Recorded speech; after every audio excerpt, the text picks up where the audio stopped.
Hi and welcome to the relaunch of the channel. My name is Sabina and I'm certified in reprogramming people's minds or helping them let go of unwanted emotions, thoughts and behaviors.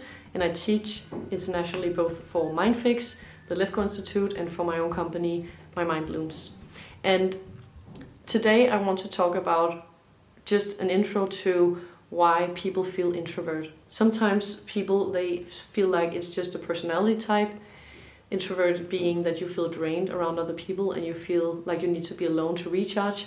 But I just want to share that it's not true, and that a lot of people who are introverted, they have to pay the price of not joining in on experiences with other people, or just having the energy being drained from being at work or at a party where it should be enjoyable and fun. And also it can make people feel isolated and alone because they are withdrawing themselves because it's so draining to be around people. And I used to feel that way, so I absolutely know how it feels.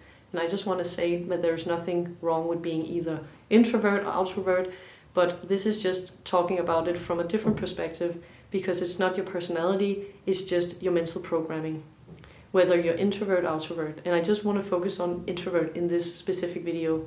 Usually being introvert actually comes from traumas around yourself and other people. Classic beliefs that people who are introverted have is people will judge me, something is wrong with me, I'm different, I don't belong, and I'm an outsider. People can't be trusted, maybe people are mean or evil. And then maybe also they have emotions attached to being around many people. Maybe they had a painful trauma in the past, maybe they were bullied, and then when they are around a group of people, that fear from being bullied comes back, even though it doesn't fit into the new context. So basically, your mind is programmed to feel stressed out and panic mode and what do I have to do mode, and I'm weird and how should I behave mode when you're around people. So it's actually your own thoughts that drains you, it's not people. And of course I know that there can be dysfunctional people who behaves in a certain way, but this is not what I'm talking about. I'm just talking about, let's say, being at work.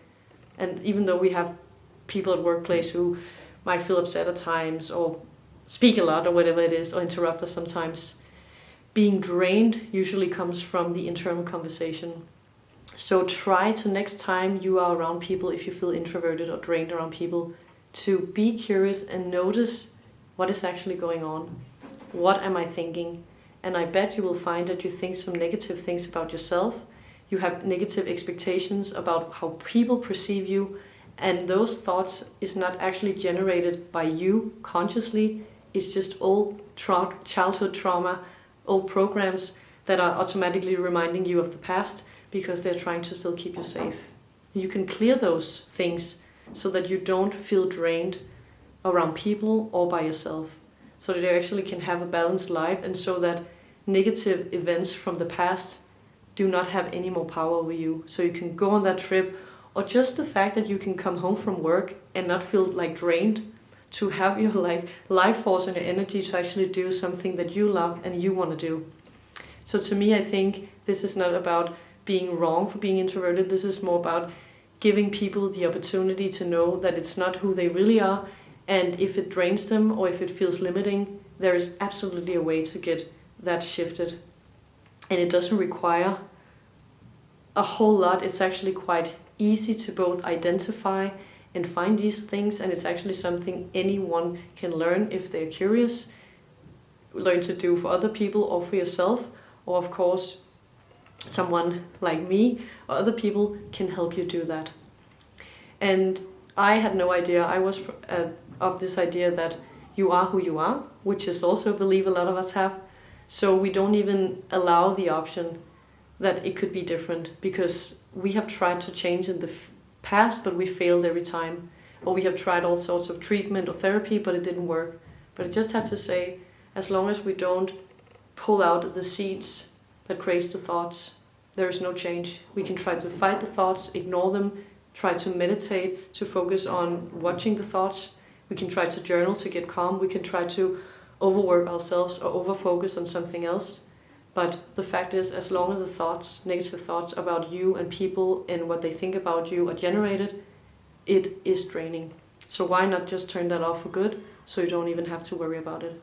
That's what I did, and I am no longer drained around people, and it's the most fantastic gift, because in general it's really taking a toll on any person to constantly have the negative conversation.